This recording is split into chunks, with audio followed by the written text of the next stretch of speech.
अस्सलाम वालेकुम दोस्तों, मेरा नाम है अली उमर सलाम की तरफ मौजूद है और आप देख रहे हैं जिस वक्त क्रिकेट लवर अली शो को। क्या है इसको देखना है दमादम मस्त कलंदर लॉर्ड कलंदर। ये आज एक और टीम जो है वो इनकी बाहर हो चुकी है। बड़ी इनको आकड़ थी, बड़ी पूरी बीएसएल में इन्होंने बातें की, मेरी ये टीम मेरी वो टीम, लेकिन लगातार पिछले 2 दिनों से इनकी टीमें बारी बारी करके बाहर हो रही है। रंदा फेरा आज इस्लामाबाद यूनाइटेड पर लाहौर कलंदर ने।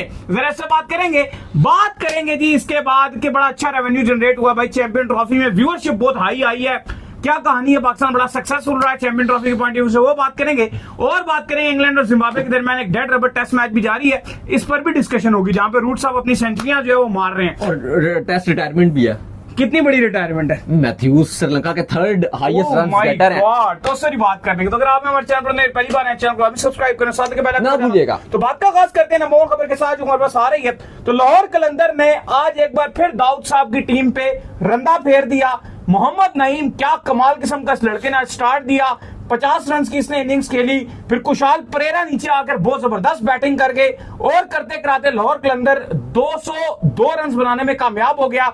इस्लामाबाद यूनाइटेड जो कि इनकी बड़ी फेवरेट थी, पहले दिन से बड़ा इस्लामाबाद ये इस्लामाबाद वो, बड़ी सपोर्ट इस्लामाबाद के साथ थी, 107 पे बाहर होगी। लेकिन क्या कमाल किस्म का आज स्पेल किया भाई 2 बंदों ने। चाहे शहनशाह अफरीदी ने एक वो नए लड़के को जरूर आउट किया, शहजाद को, लेकिन मुझे जो बॉलिंग आज पसंद आई वो आई सलमान मिर्जा की। और मुझे वो सलमान मिर्जा के अंदर वो पोटेंशियल दिखा, वो बॉलर मुझे बड़े अरसे के बाद सलमान मिर्जा के अंदर दिखा। जो पाकिस्तान का एक होता था ना, पाकिस्तान इंडिया का मैच हो या कोई भी ऐसा मैच हो, पाकिस्तान का कुछ एक ऐसा फास्ट बॉलर प्रीमियम आ जाता था कि पाकिस्तान कहता था यार वाकई ये बॉलर आया है। तो सलमान मिर्जा में मुझे वो झलक दिख रही है कि ये पाकिस्तान के फ्यूचर स्टार हो सकते हैं, क्योंकि जो इनके पास पेस है और जिस तरह से आज बॉलिंग हो रही थी, ऐसा लग रहा था कोई ऑस्ट्रेलियन बॉलिंग हो रही है। एक तरफ से शहनशाह अफरीदी, एक तरफ से सलमान मिर्जा, किलियां उड़ा रहे थे भाई आज। भाई शहनशाह अफरीदी और सलमान मिर्जा ने इस्लामाबाद की यकीनन तौर पर धुलाई कर दी। इतना 1 साइडेड मैच, चलो हार तो जाते लेकिन इतनी गंदे तरीके से ना हारते। 95 रन से यार, 95 रन से। और तारीफ हो करें। ऐसा लग रहा है कि जैसे ही हमने माइक हैसन को पाकिस्तान का हेड कोच अनाउंस किया, सलमान अली आगा जो यहाँ के वाइस कप्तान है वो पाकिस्तान के कप्तान बना दिए, शादाब जो यहाँ के कप्तान है वाइस कप्तान बना दिए, ऐसा लगा कि पाकिस्तान टीम की जो रूह थी वो इस्लामाबाद यूनाइटेड के अंदर आ गई। और भाई लाहौर के अंदर कल भी हम बात ये कर रहे थे कि शहनशाह अफरीदी ने कल कराची को बोला था, बोल क्या रहा है, उन्होंने कहा था सेमीफाइनल में हम इनको मिलते हैं। और उसके बाद कराची किंग्स को डिस्ट्रॉय किया और आज इस्लामाबाद यूनाइटेड को यार 1 साइडेड मैच। और जिस तरह से आज नईम ने बैटिंग किया, कमाल करके दिखा दिया उसने, कमाल बैटिंग किया। और उसके बाद जो बॉलिंग देखने को मिली है, लग रहा था कि क्रिकेट में फुटबॉल का मैच हो रहा है। 1 पे 1, 3 पे 2, फिर इसी तरह 12 पे 3 चले गए। और उसके बाद कुछ पार्टनरशिप बनाई सलमान अली आगा और शादाब खान ने, थोड़ी सी बेहतर बनाने की कोशिश की, लेकिन जैसे ही वो आउट हुए आगा भी, उसके बाद फिर लाइन लग गई और बिल्कुल 95 रन, 107 रन पर इस्लामाबाद यूनाइटेड ऑल आउट हो गई है। और अब ग्रैंड फिनाले के लिए 2 टीमें हमारे पास आ चुकी हैं। पहली है कोयटा ग्लैडिएटर्स और दूसरी है लाहौर कलंदर। मैं हमेशा उन टीम्स को बड़ा सपोर्ट करता हूं, स्पेशली जो 3rd 4th पे फिनिश करती है ना, क्योंकि उनके पास अली साहब खोने के लिए कुछ नहीं होता। और लाहौर कलंदर ने वही करके दिखाया। पहले उन्होंने कराची किंग्स को बाहर किया, फिर उसके बाद जो एलिमिनेटर 1 था वो जीते, फिर एलिमिनेटर 2 में उन्होंने इस्लामाबाद यूनाइटेड को भी बाहर कर दिया और अब वो ग्रैंड फिनाले में चले गए। बहुत बड़ा मैच होना है, क्योंकि लाहौर की भी जो अगर आप बॉलिंग की बात करो बेहतरीन नजर आ रही है, बैटिंग भी उनकी जबरदस्त चल रही है। अगर आप कोयटा की बात करते हो तो वहां पे मोहम्मद आमिर हैं, उनकी भी बैटिंग भी बड़ी अच्छी चल रही है। तो बड़ा टाकरेदार संडे को ये ग्रैंड फिनाले खेला जाना है। अच्छा तो दूसरी तरफ अगर आप बात कर लें तो देखो, जब से आपने नसीम शाह को पाकिस्तान टीम के लिए बांग्लादेश में अनाउंस किया है, आज उन्होंने 4 ओवर में 52 रन खाया। इससे पिछले ओवर में 50 वो खाकर चले गए थे। दूसरी तरफ अगर आप सलमान मिर्जा को देखें, जब से उन्होंने लाहौर कलंदर को ज्वाइन किया है, लगातार विकेट पे विकेट और बोल्ड कर रहे हैं। अगर आप यंग सेशंस को आप चांस देना चाहते हैं, नसीम शाह आपको पता है डन एंड डस्टेड हैं, आपने कितना इनको टेस्ट किया, आपको पता है कि जब इनका T20 की उस तरह से फॉर्मेट नहीं है, ओडीआई में अच्छे हैं, टेस्ट में अच्छे हैं, तो मुझे लगता है कि सलमान मिर्जा की तरफ भी आपकी एक निगाह जानी चाहिए। और निस्बत इसके कि आपने एक कोटा अपना लिया है, जो हमारे नए कोच साहब आए कि उन्होंने कहा चलो इस्लामाबाद यूनाइटेड के कोटे में मैं नसीम शाह को खिला देता हूँ, क्योंकि नसीम शाह की माइक हैसन के साथ बहुत अच्छी है, हम प्रैक्टिस में जाते रहते हैं और हमने देखा कि काफी अच्छा बाउंड है। नसीम की जगह नहीं बनती थी। ऐसा जो सेंसेशनल स्टार है ना, ये जो नया सलमान मिर्जा जो आया है, मुझे लग रहा है कि ये पाकिस्तान के एक नया बॉलर मिला है, बड़े टाइम के बाद एक ऐसा बॉलर हमें दिखा है। जोर लगाता है सबसे पहले कि पूरे पीएसएल में मुझे बताओ आपके पास फास्ट बॉलिंग में क्या टैलेंट है? सबसे पहले कि ये जोर लगाता है, जानदार है, जोर लगाने वाला है। और जो इवन आपके शाहीन और आपका जो रऊफ है उनको भी ये ओवर शेडो कर देता है, क्योंकि शाहीन से तेज बॉल कर रहा था, अच्छा बॉल करता है। चलो आज तो शाहीन बहुत ही रिदम में थे, क्योंकि ऊपर से विकेटें मिल रही थी, दोनों को मिल रही थी। सलमान मिर्जा भी विकेट निकाल रहे हैं, शाहीन भी निकाल रहे हैं। खैर आज तो आप बिल्कुल ही वो हो गया, तो शाहीन ने बहुत अच्छी बॉलिंग किया, 3 ओवर में सिर्फ 3 ही रन दिए, एक मेडन भी ओवर फेंका। लेकिन पिछले मैचेस में भी अगर आप देखो तो Salman Mirza wicket taker bowler है और कमाल कर रहा है, और इसको आपको डालना चाहिए था। जैसे बांग्लादेश की सीरीज है वहां पे आप इसको डाल सकते हो, स्पेशली नसीम शाह को बगैर परफॉर्मेंसेज के, ना उनकी कोई पीएसएल में खास परफॉर्मेंसेज थी और पहले भी टी20 में कुछ अच्छा नहीं कर रहे थे, तो आपने उनको ड्रॉप किया था। इसीलिए आपने उनको ड्रॉप किया था कि उनका जो स्विंग है वो बहुत लेट था, वो और बिल्कुल विकेट पे आकर फिनिश नहीं होता था, जिसके चलते ओवर ही निकल जाते। बाहर टी20 में जिस तरह से वो जिस लाइन पे बॉल डाल रहे थे, इस वक्त बहुत मार खड़े बॉलर लाइक अली रजा ने भी बहुत मार खाई है, लेकिन हमें लगता है कि उसमें भी दम है। ये सलमान मिर्जा हो गया, इसमें भी दम है। अली साहब अगर आप इस्लामाबाद यूनाइटेड की बात करते हो, वो बाहर हो गए हैं पीएसएल से, लेकिन आपको नहीं लगता कि अब इस्लामाबाद यूनाइटेड एलेक्स हेल्स पे बहुत डिपेंड कर रही थी? जब कराची को भी बाहर किया तो एलेक्स हेल्स की साहिबजादा फरहान के साथ बड़ी शानदार पार्टनरशिप थी, लेकिन वो एलेक्स हेल्स अलग ही मूड में नजर आए।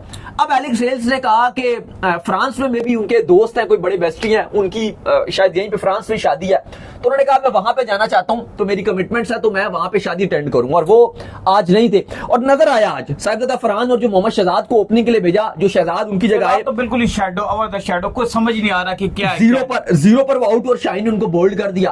तो जाहिर अगर एलेक्स हेल्स होते तो वो एक्सपीरियंस कैंडिडेट है, शायद स्टार्ट अगर अच्छा मिलता है, 200 कोई बहुत बड़ा टारगेट नहीं था, एक्स्ट्रा ऑर्डिनरी टारगेट नहीं था, 220 230 होता है, वो एक थोड़ा टारगेट ऐसा होता है जो आप कहते हो कि हमारे रडार से निकल गया। 190 200 तो जिस तरह की पीएसएल में इतनी शानदार पिचेस मिल रही हैं, ये चेजेबल टारगेट होता है। ये टोटल इस्लामाबाद यूनाइटेड का फेलियर है, और लाहौर कलंदर ने बड़ी शानदार परफॉर्मेंसेस दिखाई हैं, बिलखसूस शाहीन शाह अफरीदी और सलमान मिर्जा ने ऊपर से ही जो इस्लामाबाद यूनाइटेड की उसकी कमर ही तोड़ के रख दी। बिल्कुल, और यही वजह है कि आज लाहौर कलंदर मैच जीती है। और मानना पड़ेगा अली साहब, जो शाहीन शाह अफरीदी ने, जब इनका समझ भी नहीं आ रही थी कि क्या आया ये प्लेऑफ्स में जाएंगे या नहीं जाएंगे, वहां पर उन्होंने जो एक गुस्से का इजहार किया था, काफी लोग बात कर रहे थे कि क्या इनको एटीट्यूड है, एक्स्ट्रा एटीट्यूड है, ये है वो है, लेकिन उसके बाद जिस तरह से वो जीतना शुरू हुए, सेम एज इट इज जैसे इस्लामाबाद पिछले साल जीत रही थी। नहीं बिल्कुल सही है, आपको आपको खुशी भी बनती है, क्योंकि आपकी एक ही टीम थी और मेरी 3 टीमें आगे थी, और मेरी पहली टीम बाहर होती जा रही है, ये आ रही है वो जा रही है, ये आ रही है वो। उन्हें कभी आपने तुक्कल उड़ाई ऐसे आपकी तुक्कल जोश में लगी गई, टच लगा गया, वो वाला काम है जो लाहौर कलंदर के आगे। कराची आई रगड़ी गई, ये इनकी टीम आई, क्या कहते हैं, इस्लामाबाद यूनाइटेड रगड़ी गई, अब आखिरी टीम इनकी रह गई है इस वक्त, आपको काबू करेगी। संडे के ख्वाब में चिचड़े। संडे को आप देखेंगे कि जो मेरी टीम है कोयटा ग्लैडिएटर्स, वो यकीनन तौर पर जीतेगी। ठीक है जी, हम सारे ना, हम यहीं होंगे, हम सारे मिलके देख लेंगे इन भाई को, देख लेंगे इनको। सही बम्बू हुआ है इस बार। देखिए सारे तो मैचेस में जीत रहा था, लेकिन आपकी एक ही टीम बची थी। लेकिन आपको तारीफ करनी पड़ेगी कि बहुत शानदार खेली है लाहौर कलंदर, शानदार खेली है। आपकी नहीं, लाहौर कलंदर की मेरी भी करें ना। आप जीते तो बड़ा अपने वो क्रेडिट देते थे, वो जिस तरह आप ही सुल्तान रही है, आज भी हरा दिया, कल भी हरा दिया, परसों सारी मेहनत रहना चली गई, आखिरी एक मैच भी नहीं जीते आप। फाइनल देखें, फाइनल है ना, फाइनल में इंशाल्लाह हम करके दिखाएंगे, और एट द एंड ट्रॉफी हमारी टीम लेके जाएगी। आपकी 2 टीमें बाहर होगी, एक टीम आपकी बहुत अच्छा कर रही है, कोई इस पे शक नहीं है, लेकिन पूरी उम्मीद है कि आपकी जो आखिरी टीम है उसको हम संडे को हराएंगे और आपका रोता हुआ मुंह देखेंगे। चले लेट्स सी, उम्मीद करते हैं, बड़े बड़ों की ऐसी ख्वाहिश है, लेकिन आज तक अल्हम्दुलिल्लाह पूरी नहीं हुई। चले खैर जिसके बाद पूरी करवा देते हैं। खैर जिसके बाद हमारे पास अपडेट आ रही है, वो अपडेट हमारे पास ये आ रही है कि इनके बड़े फेवरेट प्लेयर हैं कुशाल जो है, सॉरी एंजेलो मैथ्यूज जो है, वो हो चुके हैं टेस्ट क्रिकेट से, उन्होंने रिटायरमेंट का ऐलान कर दिया है। बड़ा इनको पसंद थे और ये उनकी बड़ी इनिंग्स जो है वो देखा करते थे। क्या कहेंगे? नहीं अब आप कोई सच इतने फेवरेट नहीं थे, लेकिन अली साहब आज मैं स्टूडियो में, आपने मुझसे 8 से 10 दफा ये बात की है कि यार ये रिटायर्ड हो गए हैं। नहीं तो एक खबर है तो वो देनी पड़ेगी ना। क्यों खबर आप नहीं देना चाहते? आपको उनसे क्या पर्सनली दुश्मनी है कि आपने कहा जी एंजेलो मैथ्यूज की खबर नहीं देनी? नहीं, आप एंजेलो मैथ्यूज अच्छा इंपॉर्टेंट खबर थोड़ी है। अच्छा, आज जो है वो एंजेलो मैथ्यूज ने टेस्ट क्रिकेट से रिटायरमेंट का ऐलान कर दिया है। जो आपका बांग्लादेश और श्रीलंका का जो फर्स्ट टेस्ट मैच होगा वो उनका आखिरी होगा। 17 साल का कैरियर रहा है। देखो हम इनकी बात नहीं करते हैं, इनका नाम लेते हैं एंजेलो मैथ्यूज का, मुझे वो हेलमेट वाला इंसिडेंट मेरे ज़हन में आ जाता है। Time out. लेकिन अली साहब इनको देखो, हम अगर आप टेस्ट में या श्रीलंका की अगर आप बात करते हो टेस्ट क्रिकेटर्स की, तो शायद आप संगखारा और जयवर्धने के अलावा आपको कोई और नाम याद ना आए, लेकिन ये 3rd नंबर पर हाईएस्ट रन गेटर है। अगर इन्होंने हर कुमार संगखारा की बात करो तो उन्होंने 12,400 रन बनाए हैं। अगर आप जयवर्धने की बात करो तो 11,814 रन बनाए, और 3rd नंबर पे एंजेलो मैथ्यूज आती हैं जिन्होंने 8,167 रन उन्होंने बनाए हैं, और एक टेस्ट मैच वो और खेलेंगे। एब्सोल्यूट लेजेंडरी कैरियर था, और अब बांग्लादेश और श्रीलंका का पहला जो टेस्ट मैच होगा वो इनके कैरियर का आखिरी टेस्ट मैच रहेगा। तो बेस्ट ऑफ लक कहते हैं उनके रेस्ट ऑफ कैरियर में, प्लस इन्होंने विकेटें भी अच्छी खासी चटकाई हैं। बिल्कुल जी। खैर, इसके बाद जो अपडेट आ रही है वो आ रही है व्यूअरशिप के पॉइंट ऑफ व्यू से। तो पीसीबी जो है वो कामयाब हुआ भाई अपनी चैंपियन ट्रॉफी को सक्सेसफुल कराने में। हाईएस्ट रिकॉर्ड व्यूअरशिप जो है पीसीबी ने गेन किया भाई यहां से।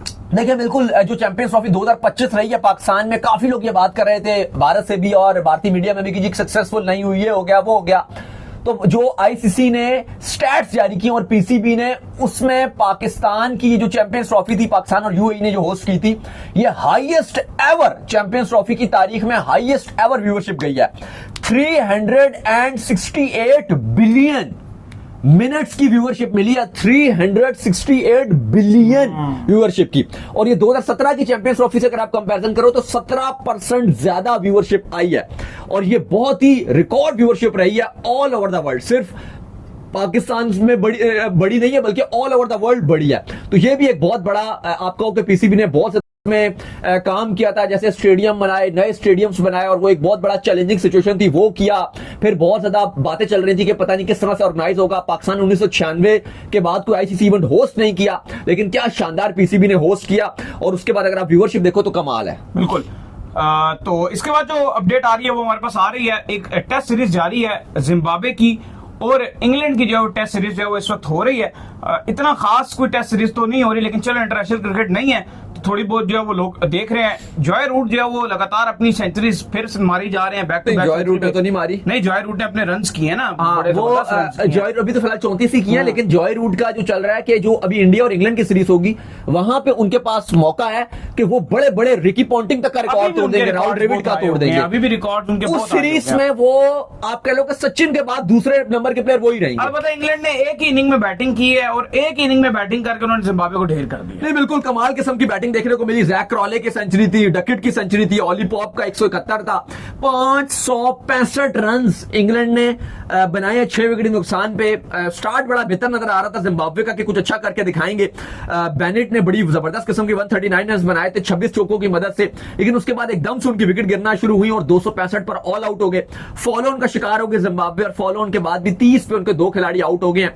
याद रहे कि यह बहुत ही हिस्टोरिक टेस्ट मैच खेला जा रहा है, 20 साल के बाद लगभग जिम्बाब्वे और इंग्लैंड का टेस्ट मैच हो रहा है, और ये पहली बार ऐसा हुआ है कि जो विजिटिंग टीम है, हमेशा हमने देखा है कि वो अपना खर्चा खुद उठाती है, जो जहाज वगैरह का, फ्लाइट वगैरह का, और कुछ को फीस नहीं दी जाती।